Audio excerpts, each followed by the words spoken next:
Glycation, which is the process that your body goes through, like the chicken in the oven going from pink to brown and it cooks, it glycates. The human body also cooks and glycates from the moment it's born. And then when you're fully cooked, you die, essentially. And if you look at the cartilage of babies, it's white. If you look at the cartilage of a 100-year-old person, it's brown. That cartilage has glycated over time. And glycation is quite similar to aging. And the more your body has glycated, the more you'll see signs of aging, like on your skin with wrinkles, cataracts, etc. And then on the inside, your organs also slowly deteriorate. And glycation and glucose, they sound quite similar. It's because it is the glucose that is doing the glycation. So when free glucose molecules bump into other molecules in your body, they damage them. And those molecules become glycated forever. Collagen is a really good example, right? Glycated collagen is going to impact your skin, your hair, etc. The more glucose is in your body, the more glucose spikes you are experiencing, the faster you are cooking, the faster you are glycating, and the faster you are aging. Jessie goes on to talk about the recommended daily glucose guideline and the ideal amount you should be ingesting. In high doses, it's a toxin and it's quite bad for our health. It's so bad, in fact, that a lot of agencies, for example, the American Heart Association, say that you should not have more than 25 grams of sugar per day if you're a woman, and no more than 36 grams of sugar per day if you're a man. Now, if you recall, 1 glass of orange juice has 22 grams of sugar. So that's almost your daily allowance in sugar completely gone.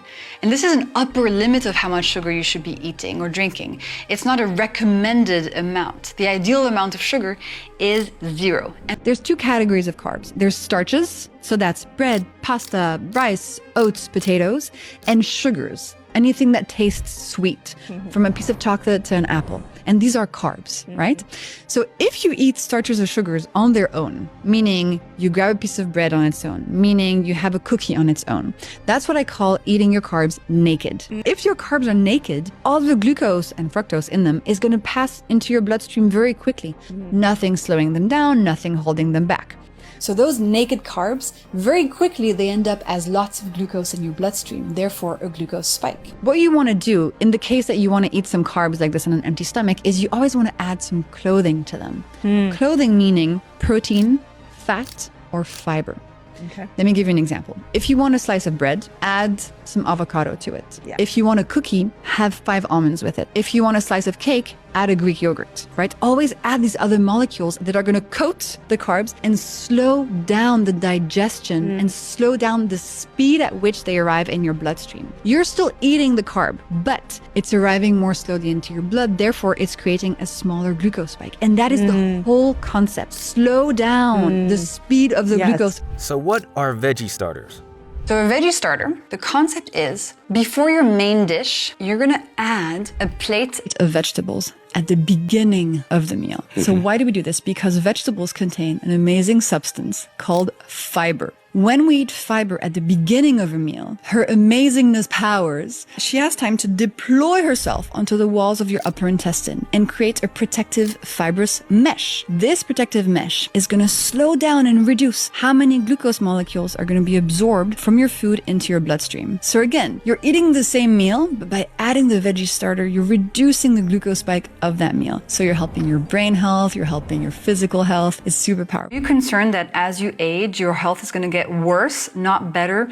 Well, you should have a look at your glucose spikes, because a 2018 study from Stanford showed us that up to 80% of people who do not have diabetes still get massive glucose spikes on a daily basis. And the most common symptoms are cravings, fatigue, inflammation, poor sleep, and mental health problems. And your body doesn't care whether the sugar came from a piece of fruit or if it came from like cane sugar and is in a can of Coca-Cola.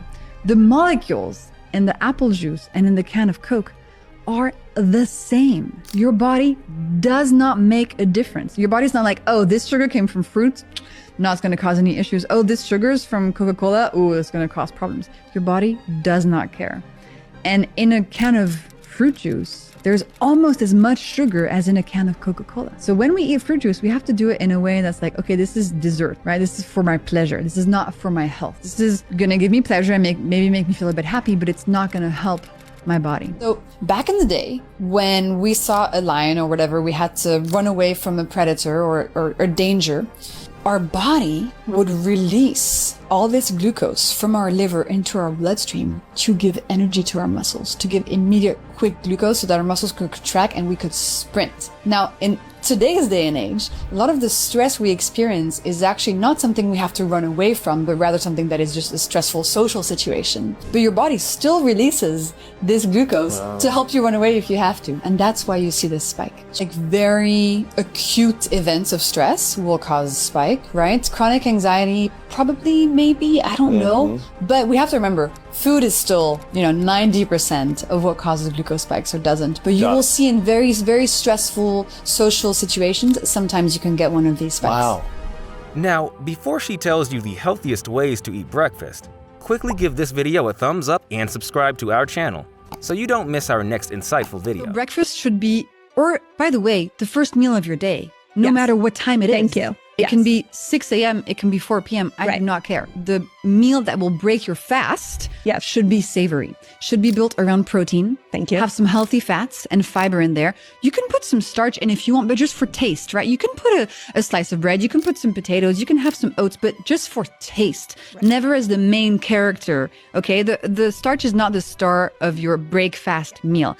And then if you want to eat something sweet during your breakfast, you can have some whole fruit. But again, for taste, okay? So the worst breakfast for your glucose levels would be glass of orange juice, oats with honey. And I think people don't realize that if you change your breakfast to something that keeps your glucose levels steady, you will feel so different. Your mitochondria will make energy more effectively. You're going to be less tired throughout the day. You're going to have fewer cravings. It will truly transform who you are as a person. It has that deep of an impact. Agreed. If you really want to eat some sugar, let's say a cookie, a donut, whatever, the best time to eat that sugar so that you have maximum dopamine from it, maximum pleasure and less impact on your body is going to be after a meal as dessert. You want to always avoid eating sugar on an empty stomach and always avoid eating sugar in the morning. Okay. Really? So yes. So breakfast should be savory. Okay. In the morning, nothing sweet. Really? Yeah. Man, those pastries though, with the chocolate inside and just, the know. donut in the morning. Keep them for dessert after lunch. Because if you have them in the morning, then what's happening in your body? As you digest that sugar and those carbs, they turn into glucose molecules. And these arrive into your bloodstream really quickly and cause what's called a glucose spike. So a blood sugar spike. And then about 90 minutes later, Lewis, your glucose levels are going to drop.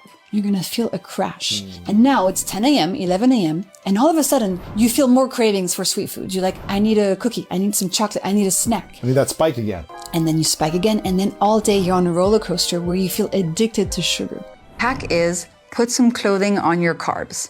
So anytime you eat something sweet, think about adding to that sweet food some clothing, meaning some protein, some fat, or some fiber.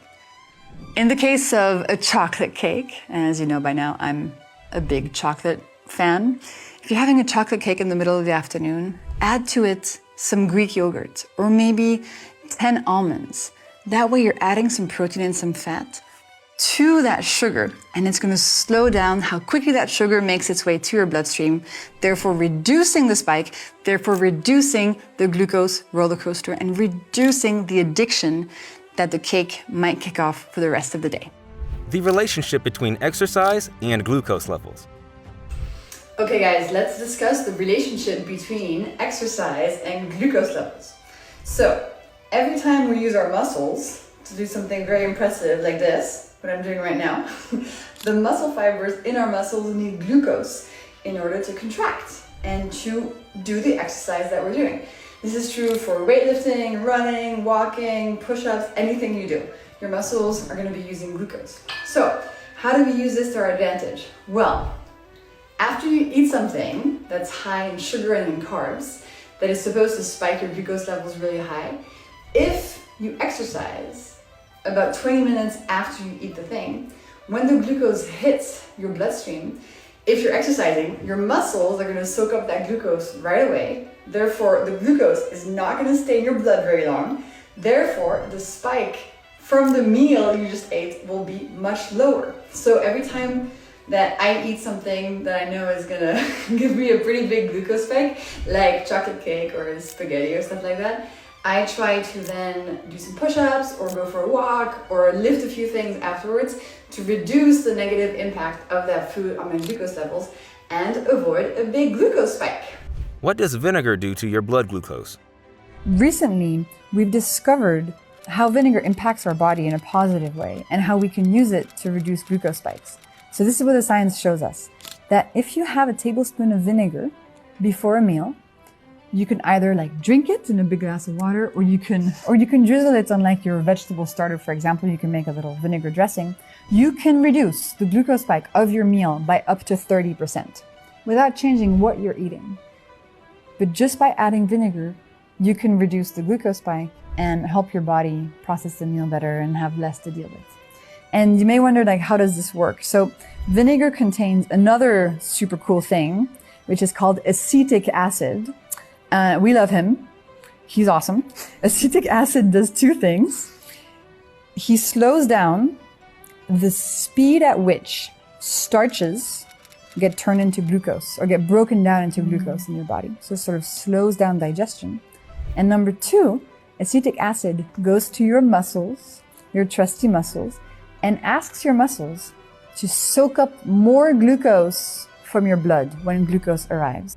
The truth about intermittent fasting. Intermittent fasting is not necessary to have a healthy body. You don't need to fast in order to be healthy. It's much more important to eat well in a way that keeps your glucose level steady than to restrict your eating window, for example. Especially for females, we have to remember that fasting is actually a stressor on the body. So if you already have a life where stressful job, kids to take care of, you don't sleep a lot, you drink coffee, you do intense cardio exercise, maybe you do cold showers, you add fasting on top of that, that is a lot of stress for your body to handle. And that's why you see some women who are piling on all these things, their hormones are breaking down. They feel exhausted all the time. Their body is just being like, no, that's too much stress. So I love fasting when I'm on vacation, for example, and it feels like an easy stress to add on. But when I'm working and I'm doing lots of stuff, I prefer to have breakfast, to have a savory breakfast, as I explained, to keep my glucose level steady, and to just eat 3 times a day. Everybody loves sugar, and that's because sugar gives us dopamine. It gives us pleasure in our brain. And after a long day, I totally get that we want some chocolate to feel a little bit better. But here's the kicker. I want to help you get all that dopamine and all that pleasure from sugar with fewer consequences on your health. And here is how you do it. I have 4 hacks for you today. Have some vinegar and water before you eat the sweet food. You should have the sweet food as dessert after a meal, not on an empty stomach. Put some clothing on your carbs, and finally move after eating the sweet things.